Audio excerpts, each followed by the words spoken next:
Banner ಗಲಾಟೆಯ case ತನಿಖೆಗೆ ಸಂಬಂಧಪಟ್ಟಂತೆ ತನಿಖೆ ಈಗ ಚುರುಕಾಗಿದೆ. 40ಕ್ಕೂ ಹೆಚ್ಚು ಜನರನ್ನ ಸದ್ಯ ಬಳ್ಳಾರಿ ಪೊಲೀಸರು ವಶಕ್ಕೆ ಪಡೆದಿದ್ದಾರೆ. ಮೊಬೈಲ್ ವಿಡಿಯೋಗಳನ್ನ ಆಧರಿಸಿ ಅಥವಾ ಪರಿಶೀಲಿಸಿ ಪ್ರತಿಯೊಬ್ಬರ ವಿಚಾರಣೆಯನ್ನ ಬಳ್ಳಾರಿ ಪೊಲೀಸರು ಮಾಡ್ತಾ ಇದ್ದಾರೆ. ಈಗ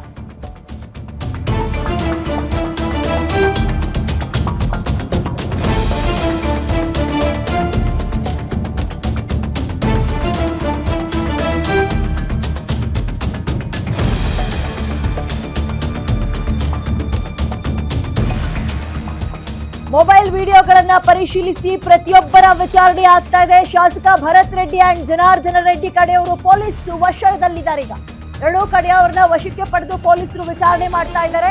ಗನ್ ಯಾರದ್ದು, ಯಾತಕ್ಕಾಗಿ ಅಲ್ಲಿಗೆ ತರಲಾಗಿತ್ತು ಅಂತ ಪರಿಶೀಲನೆ ಮಾಡ್ತಾ ಇದ್ದು ಖಾಸಗಿ ಗನ್ಗಳನ್ನ ವಶಕ್ಕೆ ಪೊಲೀಸರು ಪಡೆದಿದ್ದಾರೆ. ರಾಜಶೇಖರ್ ದೇಹದಲ್ಲಿದ್ದ ಗುಂಡನ್ನ ನಿನ್ನೆಯೇ FSLಗೆ ರವಾನೆ ಮಾಡಿದ್ದಾರೆ. ಗುಂಪಿನಲ್ಲಿ ಅಕ್ರಮ ಗನ್ ಬಳಕೆಯಾಗಿರುವ ಸಾಧ್ಯತೆ ಇದೆ.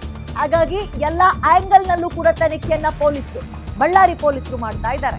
ಹಾಗಾದ್ರೆ ಬಳ್ಳಾರಿ ಗುಂಡೇಟಿನ ರಹಸ್ಯ ಇವತ್ತೇ ತಿಳಿಯತ್ತಾ? ಇದು ಪ್ರಶ್ನೆಗೆ ಉತ್ತರ ಸಿಗುವಂತಿದ್ದು ಬಹುತೇಕ ಹೌದು ಅನ್ನಲಾಗ್ತಾ ಇದೆ.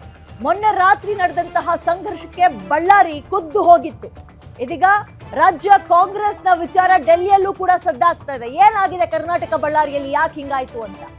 ಅದರ ಜೊತೆಗೆ ಈಗ ಅಲ್ಲಿ ಯಾಕಾಯ್ತು, ಕುತಂತ್ರನ, ಪ್ರೀ ಪ್ಲಾನ್ಡ, ಉದ್ದೇಶ ಏನಾಗಿತ್ತು ಅವ್ರದ್ದು, ಇವೆಲ್ಲವೂ ಕೂಡ ಹೊರಗೆ ಬರಬೇಕಾಗಿದೆ. ಈ ಹಿನ್ನೆಲೆಯಲ್ಲಿ ಸುಮಾರು 40 ಜನ ಅಂದ್ರೆ ಕಾಂಗ್ರೆಸ್ ಮತ್ತು ಬಿಜೆಪಿ ಎರಡೂ ಕಡೆಯವ್ರನ್ನ, ಅನುಮಾನ ಬಂದಂಥವ್ರನ್ನ ವಶಕ್ಕೆ ಪಡೆದು ವಿಚಾರಣೆ ಮಾಡ್ತಾ ಇದ್ದಾರೆ. ಅಂಡ್ ಅಲ್ಲಿದ್ದಂಥವ್ರನ್ನ ಸೊ ಇವ್ರಗಳ ಬಾಯಲ್ಲಿ ಏನು ಉತ್ತರ ಬರುತ್ತೆ ಅನ್ನೋದನ್ನ ಆಧರಿಸಿ ತನಿಖೆಯನ್ನ ಮುಂದುವರಿಸ್ಕೊಂಡು ಹೋಗ್ತಾರೆ. ಈಗ ತುಂಬಾ ಇಂಪಾರ್ಟೆಂಟ್ ಕ್ವೆಶನ್ಗೆ ಉತ್ತರ ಸಿಗ್ಬೇಕಾಗಿರೋದೇನು ಗೊತ್ತಾ? ಕಾಂಗ್ರೆಸ್ ಕಾರ್ಯಕರ್ತ ಸತ್ನಲ್ಲ, ಯಾರು ಶೂಟ್ ಮಾಡಿದ್ದು, ಯಾವ ಗನ್ನಿಂದ ಆ ಬುಲೆಟ್ ಫೈರ್ ಆಯಿತು ಅನ್ನೋದು ಬಹಳ ಅರ್ಜೆಂಟ್ ಆಗಿ ಗೊತ್ತಾಗಬೇಕಾಗಿರೋ ವಿಚಾರ. ಹಾಗಾಗಿ FSL ರಿಪೋರ್ಟ್ನತ್ತ ಎಲ್ಲರೂ ಕೂಡ ಕಾಯ್ತಾ ಇದ್ದಾರೆ. ಮೋರ್ ಡೀಟೇಲ್ಸ್ ನನ್ನ ಕಲೀಗ ರಾಜಶೇಖರ್ ನೀಡ್ತಾರೆ. ರಾಜಶೇಖರ್, ಇದೀಗ ಸುಮಾರು 40 ಜನರನ್ನ ಪೊಲೀಸರು ವಶಕ್ಕೆ ಪಡೆದಿದ್ದಾರೆ ಅನ್ನೋ ಮಾಹಿತಿ ಇದೆ. ಯಾವ್ದಾದ್ರು ಒಂದ್ ಸೈಡ್ ಅವರ ಅಥವಾ ಎರಡು ಸೈಡ್ ಅವರ, ಅಂಡ್ ಅಷ್ಟು ಜನ ಜಾಗದಲ್ಲಿ ಇದ್ದಂಥವ್ರ, ಅನುಮಾನ ಬಂದಿರೋದೇನು ಪೊಲೀಸರಿಗೆ, ಡೀಟೇಲ್ಸ್ ಏನ್ ಸಿಗತ್ತೆ? ಎಸ್ ವಿದ್ಯಾ, ಏನು ಬಳ್ಳಾರಿಯ ಬ್ಯಾನರ್ ಗಲಾಟೆ ಪ್ರಕರಣ ಏನಿದೆ ನಿಜಕ್ಕೂ ಕೂಡ ದೊಡ್ಡ ಮಟ್ಟದಲ್ಲಿ ರಾಜ್ಯ ಮತ್ತು ರಾಷ್ಟ್ರ ಮಟ್ಟದಲ್ಲೂ ಕೂಡ ಸುದ್ದಿ ಆಗ್ತಾ ಇದೆ. ಈ ನಡುವೆ ಈಗಾಗಲೇ ಜಿಲ್ಲಾ ಪೊಲೀಸ್ ಇಲಾಖೆ ಕೂಡ ಅತ್ಯಂತ ತುರ್ತಾದಂತಹ ಮತ್ತು ಚುರುಕಿನ ತನಿಖೆಯನ್ನು ಕೂಡ ಮಾಡ್ತಾ ಇದೆ. ಈಗಾಗಲೇ ಏನು ನಾರಾ ಭರತ್ ರೆಡ್ಡಿ ಬೆಂಬಲಿಗರು ಹಾಗೂ ಜನಾರ್ದನ್ ರೆಡ್ಡಿ ಬೆಂಬಲಿಗರು ಸೇರಿ ಒಟ್ಟು 40 ಜನರನ್ನ ಈಗಾಗಲೇ ಪೊಲೀಸರು ವಶಕ್ಕೆ ಪಡೆದು ವಿಚಾರಣೆಯನ್ನು ಕೂಡ ನಡೆಸ್ತಾ ಇದ್ದಾರೆ.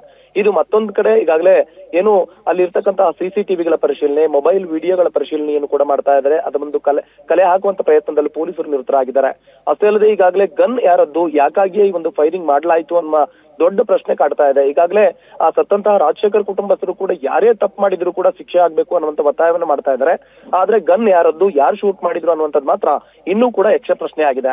ಇದರಿಂದಾಗಿ ಆ ಒಂದು ಗನ್ನಿನ ಬುಲೆಟ್ ಮತ್ತು ಆ ಒಂದು ಗನ್ನಿನ ಆ ಬುಲೆಟ್ ನ ಕ್ಯಾಪ್ಗಳನ್ನು ಕೂಡ ಈಗಾಗಲೇ FSLಗೆ ರವಾನೆ ಮಾಡಲಾಗಿದೆ. ಬೆಂಗಳೂರಿನ ಮಡಿವಾಳದಲ್ಲಿರ್ತಕ್ಕಂಥ FSLಗೆ ಈಗಾಗಲೇ ಪೊಲೀಸರು ರವಾನೆ ಮಾಡಿದ್ದು. ಆ ಒಂದು FSL ವರದಿಯು ಕೂಡ ಹಿಂದೆ ಬರುವಂತಹ ಸಾಧ್ಯತೆ ಇದೆ. ಅಷ್ಟೇ ಅಲ್ಲದೆ ಈ ಒಂದು FSL ವರದಿ ಬಂದ ಬಳಿಕ ಯಾರ ಒಂದು ಗನ್ನಿನಿಂದ ಈ ಒಂದು ಬುಲೆಟ್ ಹಾರಿದೆ ಅನ್ನುವಂಥದ್ದು ಗೊತ್ತಾಗುತ್ತೆ. ಈ ಒಂದು ಗೊತ್ತಾದ ಬಳಿಕ ಈ ಒಂದು ಯಾರ ಗನ್ ಬಳಕೆ ಮಾಡಿದ್ರು, ಅಕ್ರಮವಾಗಿ ಗನ್ನೇನನ್ನು ಬಳಕೆ ಮಾಡಿದ್ರು ಅಥವಾ ಪರ್ಮಿಷನ್ಡ್ ಗನ್ ಆಗಿತ್ತಾ ಇದು ಅನ್ನುವಂಥದ್ದು ಕೂಡ ಗೊತ್ತಾಗುತ್ತೆ. ಈ ನಿಟ್ಟಿನಲ್ಲಿ ಈಗಾಗಲೇ ನಾರಾ ಭರತ್ ರೆಡ್ಡಿಯ ಆಪ್ತರಾದಂತ ಸತೀಶ್ ರೆಡ್ಡಿಯ ಖಾಸಗಿ ಗನ್ಮ್ಯಾನ್ಗಳು ಕೂಡ ಅಬ್ಸ್ಕೆಂಡ್ ಆಗಿದ್ದಾರೆ. ಅವರ ಹುಡುಕಾಟದಲ್ಲೂ ಕೂಡ ಪೊಲೀಸರು ನಿರತರಾಗಿದ್ದಾರೆ.